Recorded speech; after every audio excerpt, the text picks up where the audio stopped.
ഇന്ന് നമുക്ക് പെട്ടെന്ന് സോയ ചങ്ക്സ് മെഴുക്കോട്ട് വെക്കാം. അതിനുവേണ്ടി എണ്ണ ചൂടാകുമ്പോഴത്തേക്ക് ഇതുപോലെ സവോള അരിഞ്ഞെടുക്കുക, വേറൊന്നും ചെയ്യണ്ട. അപ്പോൾ അതിനകത്തോട്ട് ഈ ഒരു കാശ്മീരി മുളക് പൊടി, കുരുമുളക് പൊടി, മഞ്ഞൾപ്പൊടി, അതുപോലെ തന്നെ പെരുംജീരകം പൊടിച്ചത്, ഇതെല്ലാം കൂടി ഇടുക. ഇത് വേറെ ഫ്ലേവർ ആയിട്ടുള്ള കറിയാണ് കേട്ടോ. അപ്പോൾ അതിന് മുന്നായിട്ട് ഉപ്പും മഞ്ഞൾപ്പൊടിയും മുളക് പൊടിയും കൂടി ഇട്ടിട്ട് സോയ വേവിച്ച് വെക്കണം. അപ്പോൾ അടിപൊളിയായിരിക്കും ടേസ്റ്റ്. എന്നിട്ട് ഈ ഒരു മസാല എല്ലാം കൂടെ നന്നായിട്ട് അങ്ങ് ഇളക്കണം. കരിഞ്ഞു പോകരുത്. കരിഞ്ഞു പോയാൽ സോയ ചങ്ക്സിന് കയ്പ്പ് വരും.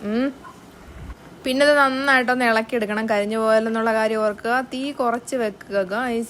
അപ്പം നമ്മൾ ഈ കടുക് പൊട്ടിച്ച് പഴയ കറികൾ രീതിയിലല്ല, ഇത് നമ്മുടെ പുതിയ കറിയാണ്. അപ്പോൾ വേറെ ടേസ്റ്റ് കിട്ടാൻ വേണ്ടി ജിഞ്ചർ ഗാർലിക് പേസ്റ്റ് വീട്ടിൽ നിന്ന് കൊണ്ടുവന്നത് ഫ്രീസ് ചെയ്ത് വെച്ചിട്ടുണ്ടായിരുന്നു. അപ്പോൾ അതങ്ങോട്ട് എടുത്തങ്ങ് ഇട്ടു. ഇതിടുമ്പോഴത്തേക്കും വേറൊരു സ്മെല്ലൊക്കെ ഒരു ടീ പൊളിയാണ് കേട്ടോ. അപ്പോഴത്തേക്ക് ഇതിനകത്തോട്ട് ഇതങ്ങോട്ട് ഇടുക. സോയ പയ്യെ അങ്ങ് ഇടുക. ഞാൻ പിഴിയാതെയാണ് ഇട്ടത് കേട്ടോ, ഒരു ആവേശം മൂത്തങ്ങ് ഇട്ടതാണ്. പിഴിഞ്ഞിട്ടിടുവാണെങ്കിൽ വേഗം തന്നെ നമുക്ക് വരണ്ട് കിട്ടുന്നതായിരിക്കും. അപ്പോൾ കുറച്ച് വെള്ളമൊക്കെ ഊറി വരും. ആ വെള്ളം ഊറി വരുന്ന സമയത്ത് നമ്മൾ കുറച്ച് കറിവേപ്പില അങ്ങോട്ട് ഇടുക. ആദ്യം കടുകും പൊട്ടിച്ച് കറിവേപ്പിലയും ഇട്ട് കഴിഞ്ഞിട്ടുണ്ടെങ്കിൽ നമ്മുടെ ഓൾഡ് സ്റ്റൈൽ കറിയായി പോകും. അപ്പോൾ ടേസ്റ്റൊക്കെ മാറിപ്പോകും കേട്ടോ. അപ്പോൾ ഇതിലാണെങ്കിൽ ഇതിൻ്റെ ഒരു ഫ്ലേവർ ഇപ്പം തന്നെ നമുക്ക് കിട്ടും. അപ്പോൾ ഈ വെള്ളം കൂടെ ഒന്ന് വറ്റി കഴിഞ്ഞിട്ടുണ്ടെങ്കിൽ അടിപൊളി സോയ ചങ്ക്സ് മെഴുക്കോട്ട് റെഡി ആയിട്ടുണ്ട്. വേഗം കുക്ക് ചെയ്യേണ്ട വീഡിയോസ് വേണമെന്നുണ്ടെങ്കിൽ ഫോളോ ചെയ്യാൻ മറക്കണ്ട, കമൻറ്റ് ചെയ്യാൻ മറക്കണ്ട. ഇതിങ്ങനെ ഒന്ന് ഉണ്ടാക്കി നോക്കിക്കേ, സൂപ്പറാ. ബൈ.